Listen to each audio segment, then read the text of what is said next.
I'm Daniel Montgomery with Gold Derby, joined by Laura Karpman, who composed Lovecraft Country with Raphael Saadiq. Now the show blends so many styles, genres, and locales just within the one show. What was the starting point for trying to wrap your head around what the musical landscape of the series would be?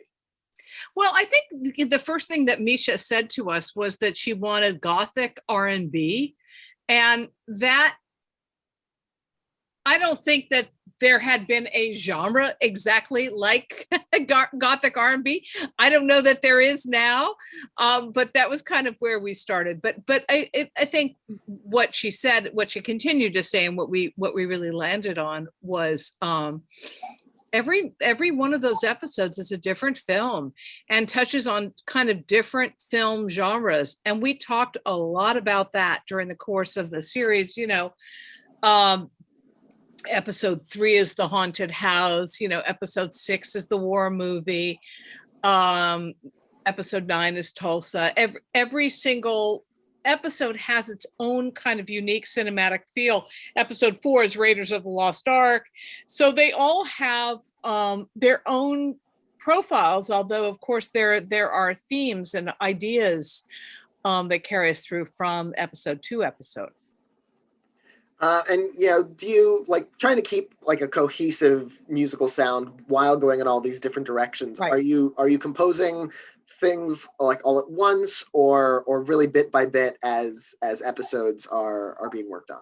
I think both, really. I mean, the all at once part is that when you come up with themes, and so you create these themes, and then these themes are jumping off points. So there's an Artem theme, there's a love theme, there's kind of a darker love theme, there's haunted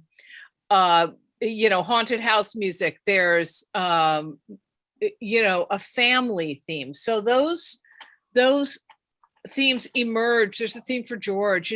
Those themes emerge no matter where you are, right? Because they're character based, character driven, and human driven, let's say. And then the rest of it is really kind of where we're at in the episode and what's going on in the action.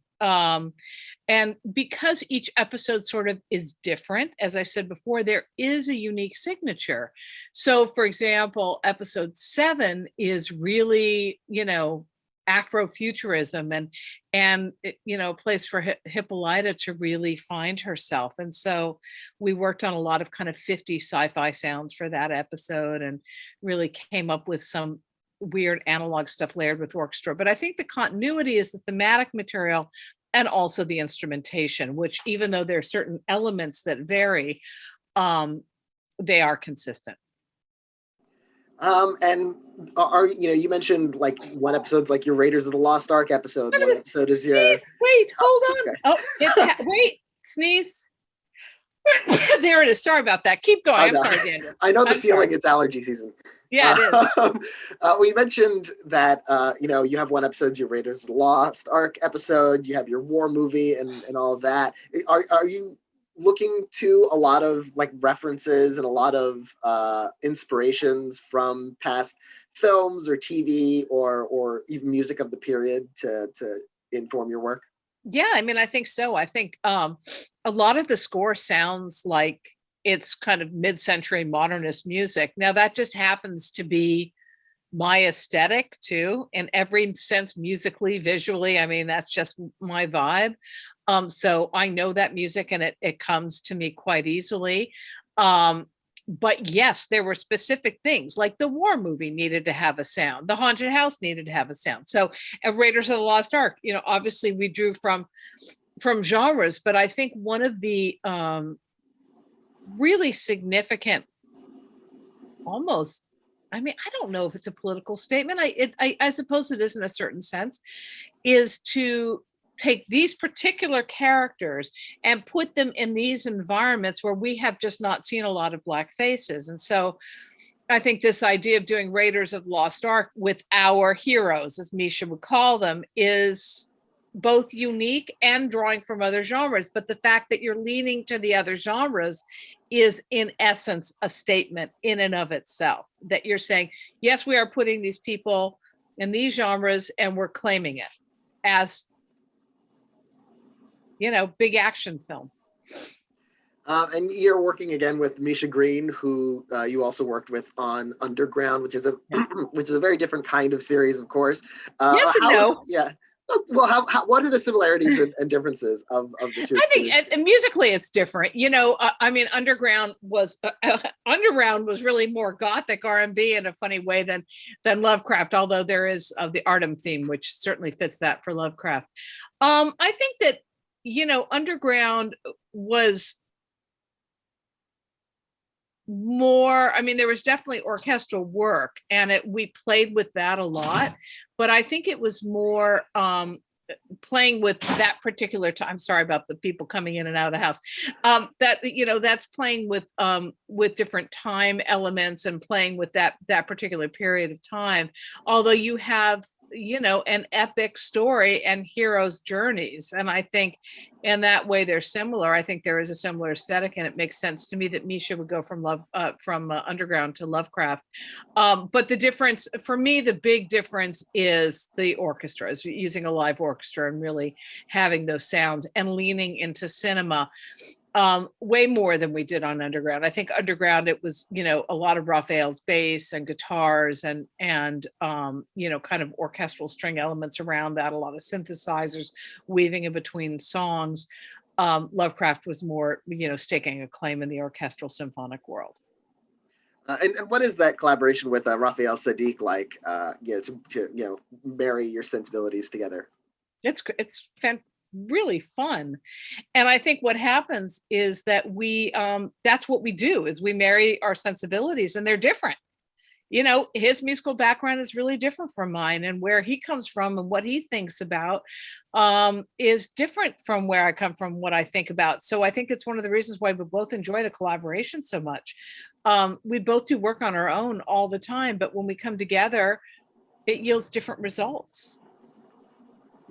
And you mentioned the live orchestra. You really get the the opportunities for these big sounds, these grand sounds. Like, it gets kind of operatic towards, especially the last couple episodes of the season. Like, what's it like creating that kind of sense of awe to match what's happening on screen? It's really a privilege, and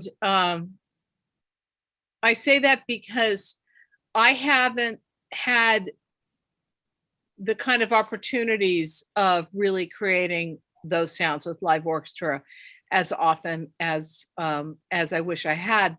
But Misha provided that, I think, for us, and it's totally wonderful to be able to work with live musicians and work at that scale. And it's hard when you're trying to create that without live musicians. That's where where you're trying to fit yourself into a smaller box. The big boxes are super comfy. There's room, and there's room for us to be the artists we want to be, and there's room for the sound to have a massive palette. And bless her for giving us that opportunity, and HBO. And there's also a lot of suspense on the show, and I'm wondering, like, how the instrumentation comes into play with developing that, because there's sometimes scenes there's like a lot of percussion and this intense beat that really drives a lot of the feeling. Yeah, I mean, I think that there is a hybrid to it. So there are some synthesizers, and Raphael created a lot of those sounds, the analog synths and the kind of the pulsings and the beatings. But it's it obviously has to have drive, and it has to have excitement, and you've got chases, and you've got monsters, and you've got all kinds of bad people after all kinds of good people, and you're leaning into the orchestral world of percussion and moving sounds. You're dealing with an orchestra that literally rocks, and like I said, I mean, it's really fun. It's a privilege. It's fun to write that kind of music. It's not it's hard in the sense that you have to, you've got a big palette. It takes a while. You've got to write a lot of parts, and then you have to supervise all of the production of that parts and the recording of it. But it's not hard to do, in a sense, for me. It's part of what I've trained for. It's part of what my background is. And is there an episode of the season that, or a scene or a composition that you felt especially proud of? What you were able to achieve.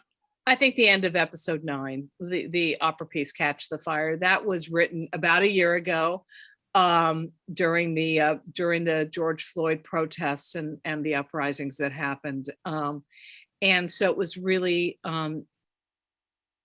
challenging, and how do I say this exactly right? It was emotionally challenging to work on that at any time, but certainly at that time. But again, it was an honor and a privilege to be able to bring voice and to be able to bring a sense of dignity to those great Americans who sacrificed their lives unwillingly and tragically.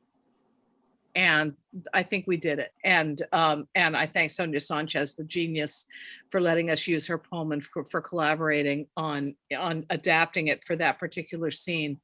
And Janai Brugger, who is a longtime collaborator of mine, who is an angel. And she sings so beautifully and so with such passion, and brought all of that to bear in that scene. I think it touched people, and I'm so glad for that. And was there any episode that had the most kind of musical elements into it that that was the most composition that you were working on for the season? Well, episode 10 is everything. Episode 10 brings back every single theme from the whole show, and in the biggest possible way. But I love episodes. I love 5 and 7. I mean, 5 not so much I love the music, but that was really just such a beautiful episode about identity, about queerness in every sense of the word. And I love 7, which is basically oh God, I'm stumbling over now. Hippolyta finding her herself and her name and her inner strength in so many different environments. That was really fun to write. There's a battle scene where she's training for battle that we loved working on. And the show could be an Emmy contender this year. You are no stranger to that. You won your first Emmy last year for Why We Hate. Right. Of course, my first primetime Emmy. There are a few others sitting back there. Yeah. So what was that like, especially under such strange circumstances of the pandemic, and so the show didn't go on the way it normally does? Oh, it was just so weird, right? We were just sitting in our living room, and I didn't expect it. I didn't expect any of it because, it wasn't a big show. And we got 2 nominations for main title theme and for the show for best documentary music. And I just did not expect it. And we were so surprised. And,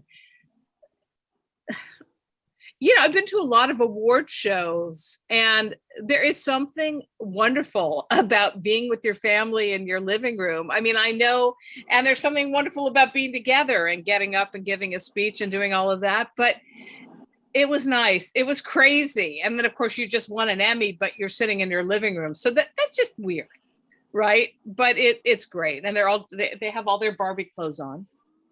All the Emmys are dressed up as Barbies. You probably can't see them in the back there, but yes, if you go to my Instagram, you'll see them in their costumes. And last year's is Ella Fitzgerald Barbie.